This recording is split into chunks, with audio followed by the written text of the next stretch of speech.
Hello students, how are you. आज मैं आप लोगों को कबीरदास जी के दोहों का हिंदी अनुवाद बताने वाली हूँ। तो आओ देखते हैं। सांच बराबर तप नहीं, झूठ बराबर पाप, जाके हृदय सांच है, ताके हृदय आप। कबीरदास जी कहते हैं सच के बराबर कोई भी तपस्या नहीं है और झूठ के बराबर कोई भी पाप नहीं है।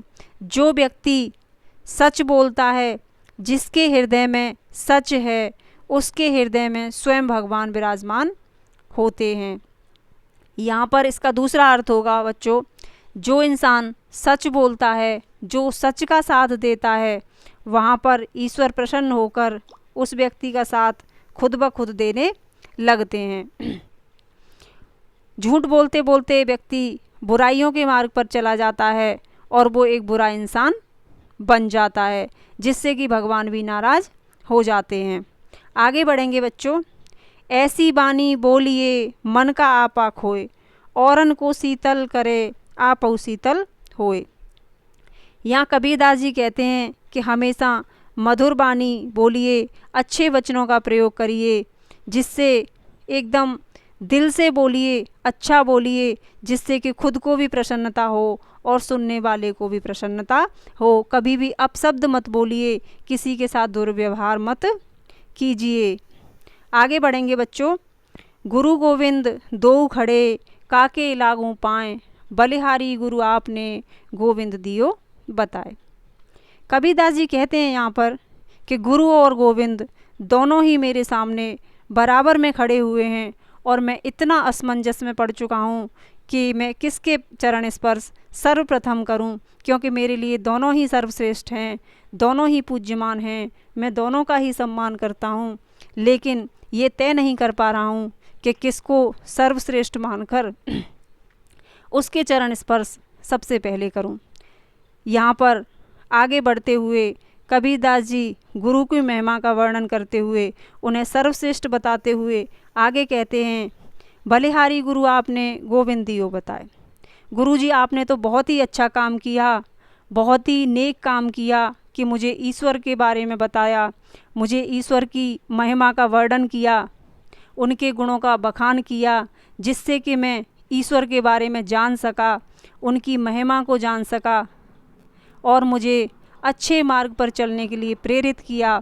यहाँ पर दूसरे शब्दों में कहूँगी बच्चों कि कबीरदास जी ने गुरु की महिमा का वर्णन किया है और ये समझाने की कोशिश की है कि अगर हमारे जीवन में गुरु ना हो तो हम आगे नहीं बढ़ सकते, क्योंकि कहीं ना कहीं हम गुरु के माध्यम से ही आगे बढ़ते हैं, चाहे वह एजुकेशन लाइफ हो और चाहे आध्यात्मिक लाइफ हो।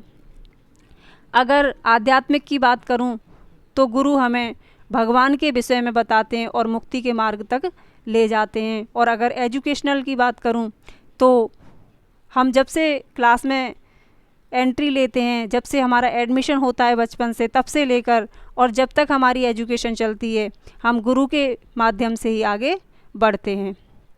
तो आगे बढ़ेंगे बच्चों। रूखा सूखा खाए के, ठंडा पानी पी, देख पराई चूपड़ी, मत ललचावे जीव। कबीरदास जी कह रहे हैं कि जो भी तेरे पास है, रूखा सूखा बासी, उसे खाकर, ठंडा पानी पीकर संतुष्ट हो जा। दूसरों की चुपड़ी हुई रोटी देखकर, दूसरों की अच्छी सब्जी देखकर, दूसरों के घर का सुख देखकर अपना जी मत ललचा। क्योंकि मोस्टली अधिकतर ऐसा होता है कि इंसान अपना रूखा सूखा ना देखकर दूसरों के घर का सुख चैन देखता है और उसे देखकर कुढ़ता रहता है, जो कि अच्छी बात नहीं है। इसीलिए हमें दूसरों के ऐसो आराम देखकर नहीं जलना चाहिए और अपने जो हालात हैं, हमारे पास जो भी है, हमें उसे देखकर खुश रहना चाहिए। आगे बढ़ेंगे। काल करे सो आज कर, आज करे सो अब, पल में परले होएगी, बहुरे करेगा कब। कबीरदास जी कहते हैं जो भी तुमने कल के लिए सोच रखा है वो आज करो, और जो आज के लिए सोच रखा है वो अभी करो, क्योंकि वक्त न तो कभी किसी के लिए रुका था और ना कभी रुकेगा। वक्त कभी किसी के हाथ में नहीं होता और ना ही किसी का गुलाम होता है। हो सकता है जो काम तुमने कल के लिए सोच रखा है वो काम तुम करने लायक ना रहो और बाद में पछताते रह जाओ। इसलिए कभी भी आलस ना करके तुरंत उस काम को पूरा करना चाहिए। पल में प्रलय होएगी, बहुर करेगा कब। अगर वक्त ने पलटी मार दी और वक्त खराब आ गया और प्रलय आ गई, दुनिया नष्ट हो गई, तो फिर तुम उस काम को कब करोगे? सिर्फ मन में पछतावा रह जाएगा। इसलिए आलस न करते हुए हमें हमेशा निरंतर प्रयत्नशील रहना चाहिए, हमेशा आगे बढ़ते रहना चाहिए। तो बच्चों आगे देखते हैं। अति का भला न बोलना, अति की भली न चूप, अति का भला न बरसना, अति की भली न धूप।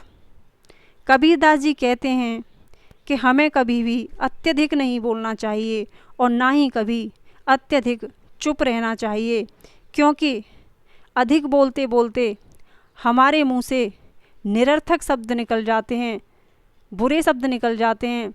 जो हमें नहीं बोलना चाहिए वो भी हमारे मुंह से निकल जाता है, जो कि सुनने वाले को अच्छा नहीं लगेगा। जिन बातों को हम छुपाना चाहते हैं वे भी बातें हमारे मुंह से निकल जाती हैं। इसलिए हमें अत्यधिक नहीं बोलना चाहिए, जितनी ज़रूरत हो उतना ही बोलना चाहिए। अति की भली न चूप, हमें हमेशा ज़्यादातर चुप भी नहीं रहना चाहिए।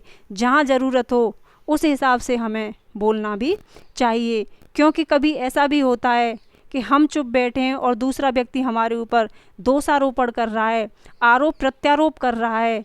जो दोष हमारे अंदर नहीं है वो भी हमारे ऊपर मढ़ रहा है और हमें उनकी सज़ा भुगतनी पड़ जाए। इसलिए ज़रूरत के हिसाब से हमें हमेशा बोलना चाहिए। अति का भला न बरसना, अति की भली न धूप। कभी भी जब ज़्यादा बारिश हो जाती है वो भी अच्छी नहीं होती है, क्योंकि अत्यधिक बारिश से बाढ़ आ जाती है, गांव तबाह हो जाते हैं, फसलें तबाह हो जाती हैं, जीवन बर्बाद हो जाते हैं। अति की भली न धूप, और ज़्यादा धूप पड़ने से गर्मी बढ़ जाती है, फसलें सूख जाती हैं, सूखा आ जाता है। इसलिए अत्यधिक धूप भी अच्छी नहीं होती है। अगर संक्षेप में कहूँ, कम शब्दों में कहूँ, तो हमें हमेशा हर चीज़ लिमिट में करनी चाहिए, सीमित रखनी चाहिए, कुछ भी अत्यधिक नहीं करना चाहिए। आगे बढ़ेंगे बच्चों। माटी कहे कुम्हार से तू क्या रौंदे मोए, एक दिन ऐसा आएगा मैं रौंदूंगी तो है। कबीरदास जी ने यहाँ पर बताया है कि जब भी कुम्हार मिट्टी के बर्तन बनाता है, कुल्हड़ बनाता है, मटके बनाता है, तो सबसे पहले उस मिट्टी को गीली करता है, पानी से भिगाता है, फिर उसे कूटता है, पीसता है, बारीक बनाता है। उसके बाद दोबारा से पानी डालता है और उसे आटे की तरह गूंदता है, अधिक चिकनाई लाता है उसमें, जिससे कि मिट्टी को अत्यधिक कष्ट होता है। और वो विचलित होते हुए कहती है कि तू क्या रौंदे मोए, एक दिन ऐसा आएगा मैं रौंदूंगी तो। मतलब तू मुझे जितना कष्ट दे रहा है, एक दिन ऐसा आएगा कि मैं तुझे उससे भी अधिक कष्ट दूंगी। बच्चों, ये जीवन का सच है, दुनिया का शाश्वत सच है कि जो इस दुनिया में आया है उसे एक दिन जाना ही पड़ेगा। और जब हमारे जीवन का अंतिम समय आता है और हम इस दुनिया से विदा लेकर चले जाते हैं, तो हमें इसी मिट्टी में मिलना पड़ता है और ये मिट्टी हमें अपने आप में समा लेती है। यहाँ पर उसी दिन का वर्णन किया गया है। कबीरदास जी ने उसी दिन के ओर इशारा करते हुए मनुष्य को सावधान किया है। आगे बढ़ूंगी। पोती पढ़ पढ़ जगमुआ, पंडित भयानक होए, ढाई आकर प्रेम का पढ़े सो पंडित होए। यहाँ पर इसका अर्थ है बच्चों, बहुत बड़ी बड़ी किताबें पढ़ी इस जग ने, बहुत बड़ी बड़ी डिग्रियाँ ले लीं, लेकिन कोई भी ज्ञानी नहीं बन पाया। क्योंकि अगर हमने किसी किताब को पढ़ लिया, कोई डिग्री ले ली, तो क्या हम ज्ञानी बन जाएंगे? जी नहीं, नहीं बन पाएंगे, क्योंकि हमने उसे जीवन में नहीं उतारा। हमने उसको अपने शब्दों में पढ़ा तो सही, लेकिन कभी उस पर अमल नहीं किया, कभी उसकी सच्चाई को जानने की कोशिश नहीं की, सिर्फ उसको किताबी ज्ञान कहकर नकार दिया। एक प्रेम ही ऐसा शब्द है जिसे जो इंसान समझ जाता है वो ज्ञानी बन जाता है, विद्वान बन जाता है, महान बन जाता है। इसीलिए कबीरदास जी ने कहा है, ढाई आकर प्रेम का पढ़े सो पंडित होए। बच्चों, प्रेम से तो बड़ी बड़ी जंग जीत ली जाती हैं, प्रेम से बहुत बड़े बड़े काम आसानी से कर लिए जाते हैं। इस छोटे से दोहे में कबीरदास जी ने प्रेम का बहुत ही सुंदर तरीके से वर्णन किया है। तो आज के लिए इतना ही। अगर आप लोगों को मेरी वीडियो अच्छी लगी हो तो लाइक कर दें और अपने दोस्तों के साथ शेयर करें और मेरा चैनल सब्सक्राइब कर दें। ओके बच्चों, थैंक यू, बाय।